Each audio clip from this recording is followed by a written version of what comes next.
You are now listening to theGrio's Black Podcast Network, Black Culture Amplified. I'm Michael Harriot, world famous white peopleologist, and this is theGrio Daily. Welcome back to theGrio Daily as we continue our conversation with New Orleans filmmaker Edward Buckles, whose documentary Katrina Babies tells the stories of children whose lives were forever changed with Hurricane Katrina. I definitely had that curtain pulled, pulled away at a very, very young age. So by the time I started making this film, I was already kind of like ready to fight. You know what I'm saying? Like I was already, ready to go. I was super young, so it was a bit intimidating, to be so young making this film and like carrying like the weight of Katrina, carrying the weight of New Orleans, and carrying like the weight of America's racism and America's like slow help towards like Black and disenfranchised people. We sitting on the porch looking at the water rising up, and we don't have no way to get out or nothing. It's just coming up.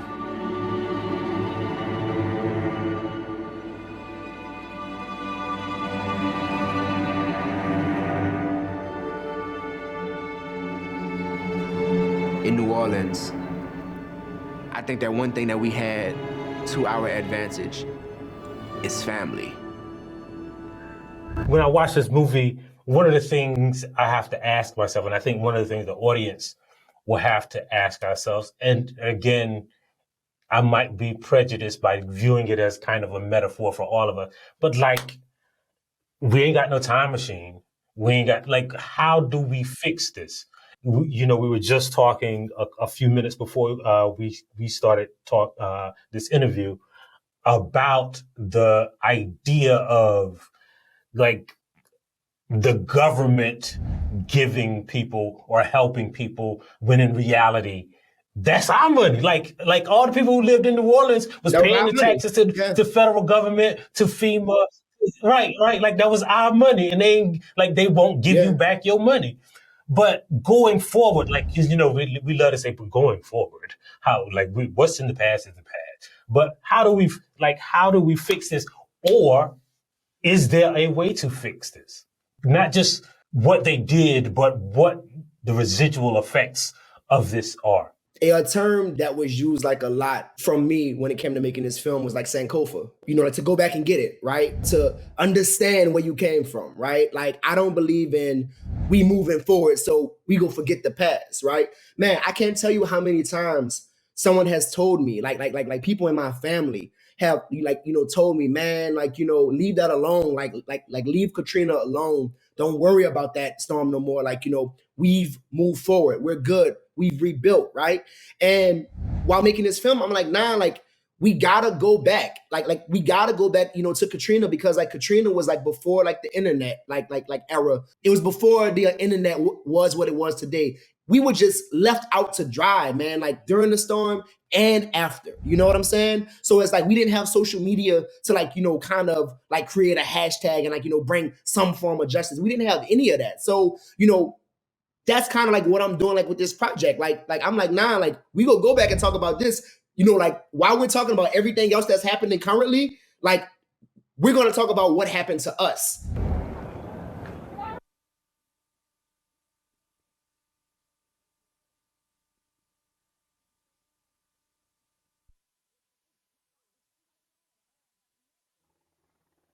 And even if we are 17 years late, I always say that we're 17 years early because of the fact that trauma is surfacing right now. A kid who was 13 like me, or a kid who was 3 like my student Kelvin, our trauma starts surfacing, during our teenage years, right? And for some of us, it may surface years later. Black children are not even a thought. Have you ever talked about this before? No, I haven't. Why you think? I don't know. Nobody didn't really ask me. So, I think that it's super important that we don't forget. We can't forget about any injustice that was done to us and never acknowledge. I can see if someone made it right. I can see if someone got us some justice, but how you gonna tell us to forget about it? How you gonna tell us not to go back and get it? And I don't just mean telling our stories because something that I've been hearing on social media and It's my first time saying this out loud, but people have been putting hashtag Katrina Babies. We want reparations. You know what I'm saying? Like, because like, yeah, like, you know, y'all was playing with our money. Like, you know, we paid the tax dollars for like those levies to work. We paid the tax dollars to have, you know, some type of assistance and like not be left in our attics for 3 days and like on the streets dead and alive for a week. Right. So it's like, yeah, like, you know, I think that is very appropriate. And like, I think that it is the best time to be talking about Hurricane Katrina, because what happened to Hurricane Katrina is happening all over the world right now in many different forms. So it's always good to go back and get it and like, you know, bring it to the forefront, because who knows, maybe it'll bring justice and maybe some type of closure and healing to us, but maybe it can serve as an example for all of the other injustice that's happening in America today. Yeah, man, because, you know, one thing I always point out is stories like this, right? It is important to show that America is not sane, right? Like, it sounds like a slur or an insult, but what I mean is if you have a victim of any kind of abuse, right, and you didn't know it, you would think that child is just a bad child. Yep. Until you realize what that parent or that caretaker or what an adult did to them, right? What was stolen from. And sometimes we mistreat that child because we misunderstand that child ain't bad. Mm-hmm. There are people all around the world who will think like these children are bad. These children are like, this city is crazy. This city is, why are they so militant? Because they don't know how insane America is. Yeah. And what you are doing is putting a spotlight on the craziness of America, which justifies what is going on currently in New Orleans. Yeah. Do you think, like, for those people in New Orleans, not just the Katrina Babies, right, but the generation after the Katrina Babies, right? Do you think that this will adequately explain, or at least somewhat explain, what is enveloping this city and what took place, not just back then, the thing that happened, but what is happening now? First, let me say this. I was reading this article that somebody did on the film this week. I think it was the New Yorker. And they proposed a good question. And they said, how many generations of Katrina Babies are there? Right? And I believe that we have the opportunity to answer that question right now, if we act, right? It should have been that my generation, or that the generation that experienced the storm directly, was the only generation of quote unquote Katrina Babies, right? If it was addressed properly, if like someone came to help us, right? If someone came and offered information and wellness and mental health healing for us, right? But because it went unaddressed, when I started teaching high school, for 5 years, my students who were 1 and 2 years old, my students who were born after the storm, are still dealing with the impact of Hurricane Katrina. So they are Katrina Babies, right? I feel like nobody should be that young going through shit like that. They're at home and they don't feel safe. What does that do to our children? It wreaks havoc on their well-being. And like, that's just going to continue if we don't address it, if we just keep allowing it to go on like a deaf ear, and if we continue to not be empathetic about what happened to us. And like, when I say we, I mean America, right? So I think that that's something to address first, is that, the impact of Katrina doesn't just stop, because again, like, that was the problem. It went unaddressed, and like, that's when we created everything that happened in New Orleans and to its youth in a negative way, right? Sorry, brother. Like, what's your second question? No, I was, you answered it. And oh, word. Okay. Yeah. So we'll just end with, and again, I just love this film so much, right? Thank you, man. When you talk about, like, expanding on what you just said, right? How many generations of Katrina Babies are there? What do you consider a Katrina baby? I'm gonna tell you why I came up with the name, right? I feel like Hurricane Katrina birthed a brand new life for New Orleans adults and children, right? It was a brand new life for all of us, right? It was not that same cultured, soulful Black city where we owned our neighborhoods and we lived in our neighborhoods. We went to school in our neighborhoods. It was a brand new life. It was like a rebirth, right? But like it was like in like a bad way for Black New Orleans. That was like I guess one of the poetic reasons that, you know, I chose Katrina Babies. After a while, I started seeing Katrina Babies used in a negative way by the adults, by the press, by people who were deeming the youth as bad and not sad, right? By people who were calling the young people criminals and like calling them, you know, just people with behavior problems, but not talking about how America did that to them, right? So, you know, I would see on social media or I would see in the press, you know, if like a kid, let's say, robbed somebody or like carjacked somebody, or like if a kid murdered somebody, they'll be like, oh Lord, you know, like that go those Katrina babies, right? Part of the reason that like I'm making this film is because everything that's happening in New Orleans is a reflection. It's a mirror.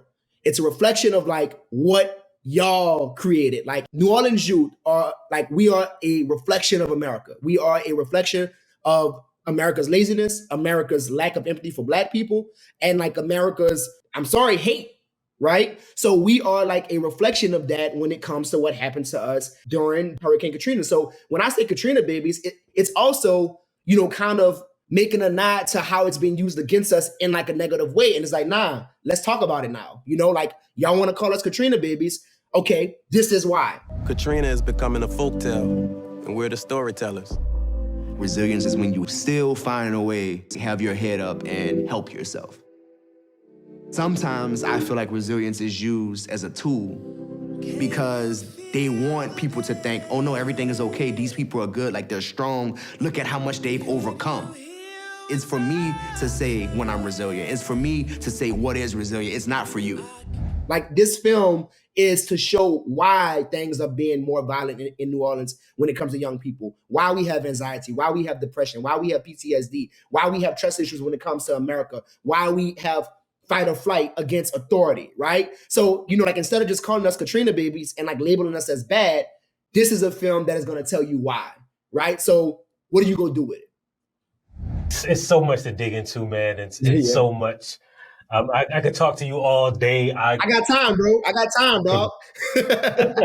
I'm telling you, man, because I'm just listening to you infuse those principles of Africana knowledge and knowledge of ourselves into this film and to contextualizing America. And it's so much to digest, and it's so much. It's going to be so much for people to digest, man. And I know that this film is going to be something that the people, because we've seen stories about Katrina before, but this is like your community's voice telling us, hey, look at this thing that happened and it's happening. It's not just a story from America's past. It is a story. You make it right now, current and relevant, and the future. Like not even now. It's like the future because it explains what we're going to see. Yeah. And so, man, I just want to thank you for taking this time out of your day, man. Thank you for sitting with us, man. Thank you for making this movie that speaks to so many people and tells us the stories of your people in your city, man. So just thanks, and thank you for joining theGrio Daily. Hey, man, absolutely, man. Thank you so much. It was a great conversation, and thank you for the platform to allow me to keep this project going. Like, keep this conversation going. I always say that this film is not entertainment, it's impact. And, making the film was just a very small piece of the justice and like the impact that needs to, start being spoken about. So like us having this conversation is doing like a lot for the community and like a lot for what we need down in New Orleans and in America, period. So thank you. We want to thank Edward Buckles for taking his time out to talk to theGrio Daily. We want to thank you for listening. Don't forget to check out Katrina Babies on HBO. And don't forget to subscribe to theGrio Daily. Don't forget to download the app. And don't forget to tell a friend. And we'll see you next time on theGrio Daily. You are now listening to theGrio's Black Podcast Network, Black Culture Amplified. You're watching the Blackest Questions podcast with Christina Greer. In this podcast, we ask our guests 5 of the blackest questions so we can learn a little bit more about them and have some fun while we're doing it. Okay, so this is a trick question. We're also going to learn a lot about Black history, past and present. Beautiful. I learned a wonderful fact today. Great. So here's how it works. We have 5 rounds of questions about us, Black history, the whole diaspora, current events, you name it. With each round, the questions get a little tougher. Oh, you got me. Let me see. I have no idea. I knew you were going to go there, Dr. Greer. Subscribe to the show wherever you listen to your podcast and share it with everyone you know.